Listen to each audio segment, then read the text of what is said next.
You're going to gaming. make So a yeah, comment. a lot of indie devs are already saying that they won't be working with Xbox One. I mean, even right now, a lot of indie devs have like horror stories about getting their stuff published on Xbox Live Arcade, and it seems like it's going to be even more difficult on this next generation of systems, uh, especially especially if you need to go through a publisher to get it put on there, which might be the You case. know, you know what though? The Xbox has never really been about that. They've supported things, and I feel that's not what they're going for their console. They are going for these super AAA. They've always been kind of a bro system. And, you know, they're really going for this again. They don't care about these, you know, let's leave the indie devs to make Facebook and mobile games. And, you know, it kind of hurts, and it hurts the future of gaming, but I don't think that's what they really want to go for. They want to get the Madden and the Call of Duty fans, and they know those people are who are going to spend $600 for the box. The guys who play fantasy football and have digital cable and have all this, and I feel that's what they're really trying to go for. I'm not going to say they don't really care about indie development, but I feel this box is not designed for the people who love, you know, Fez. Yeah. It's not for those people. But here's the thing. Why don't you leave that door open for them, though? I mean, I understand they want to go for the man audience or whatever. The people who love fantasy football and everything like that. But is there really anything wrong with opening the door to a different audience for people who aren't into the fantasy football or people who aren't going to watch the Halo series? I mean, this system, like they're playing out, is for casual audiences. It's for everybody. So you'd think they have something. See, I'm using my hands a lot today lately. I don't know what it is. But, I mean, they need to open the door to everybody. And with that, I'm thinking they should do, like, something with indie games like what Sony's doing. Because otherwise, Sony's going to build up this huge thing, you know, like Dive Kick, for instance. You guys have seen Dive Kick right? is epic. Build up a huge community. Fantastic. One of the best games that's not for GDC.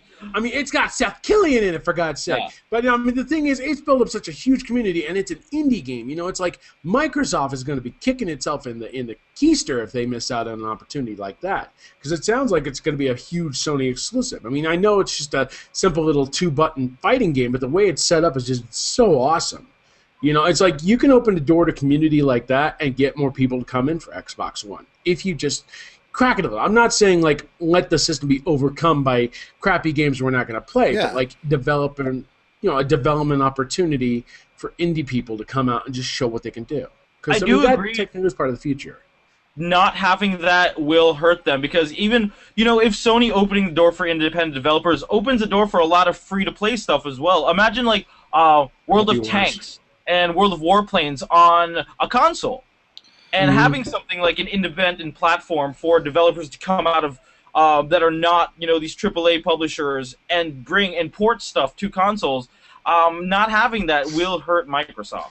Not to mention the fact Happy Wars is doing really well on Xbox Live Arcade last time I checked, and that's free to play. I think we'll see the microtransaction stuff and the free to play stuff on both consoles. I don't think that Sony's going to have a leg up on them on that. Hopefully we'll see it. I mean, it works great for PC games and stuff like that. If they can find a way, that's what I'm really curious about is, do you think this next generation of consoles will actually be able to do the, like, PC versus console gaming and have it work out? I mean, it didn't work for Shadowrun because it was like a competitive first-person shooter. But I mean, something like Borderlands, where you're working as a team, where you're competing against AI with other human players.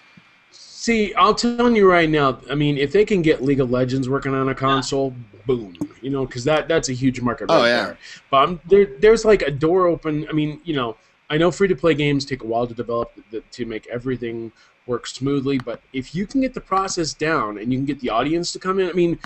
That Lord of the Rings game last year showed that online MOBAs can work on consoles. Yeah. You know, if a developer can really nail down the concept of that and get like massive audiences to come in, I mean, whoever snags that on their console is going to have a huge audience. Yeah, but I mean, at the same time, I think Sony has already made this attempt when they tried to do DC Universe on both PCs and consoles, and it was actually very successful. And that's the only reason I feel Sony has a leg up, because I think in their business acumen that they are gearing up for that more than Microsoft is. They've tried it and tested it, and I feel they really are pushing for that.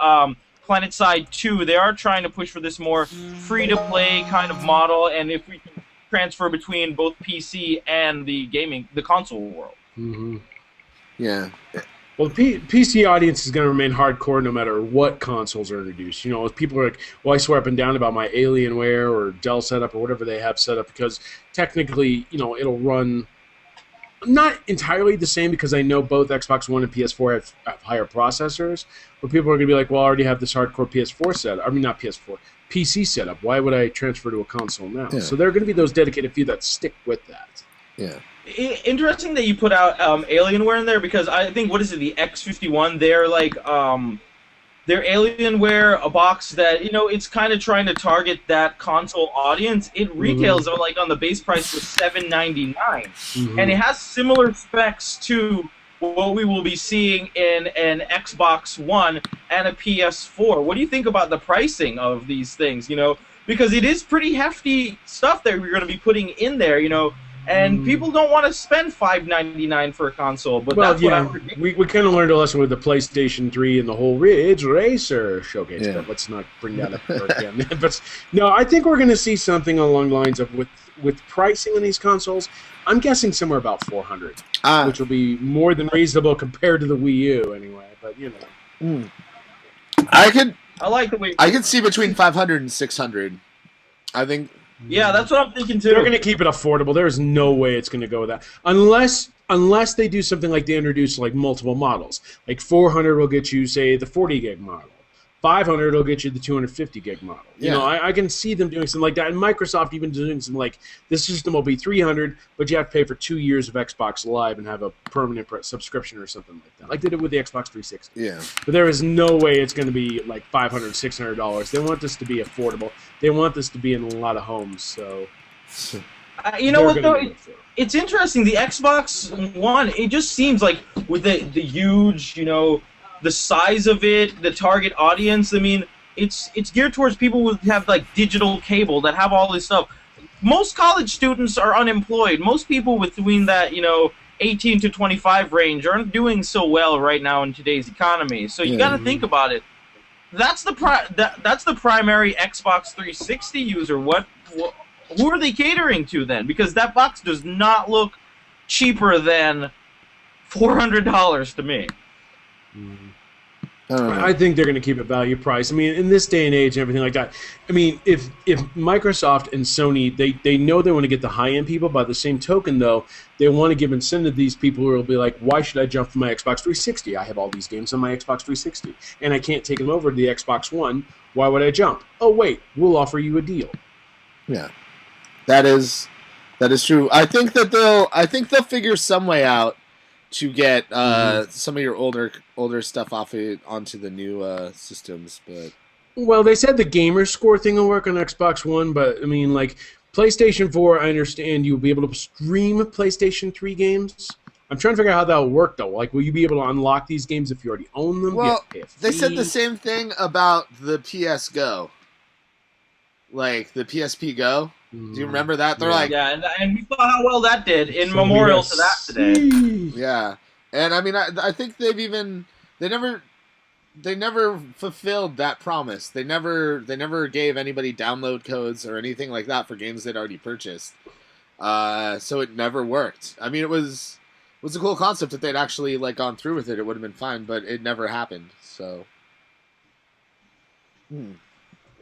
I mean, it's just a matter of, like, now's the time for both Sony and Microsoft to step up, because E3 is in a couple of weeks, and, like, these guys know if they make a slight misstep, you know, like, again, I'll bring up Sony 2006 when they announced PlayStation 3 and everything went to disaster. I mean, I just hope there are no giant crabs at E3 this year. That would be bad. But this is the time for both of them to step up and explain why should we buy their systems. I mean, we've got millions of PS3s and Xbox 360s. I want to hear, like, why should we upgrade? Give us an incentive. I mean, granted, the games are going to be fantastic, of course, but, I mean, like, this is their time to push and be like, okay, our system's going to be 400. Well, our system's going to be, 300. Yeah, I don't know. I think we gotta see the games. We gotta see the games.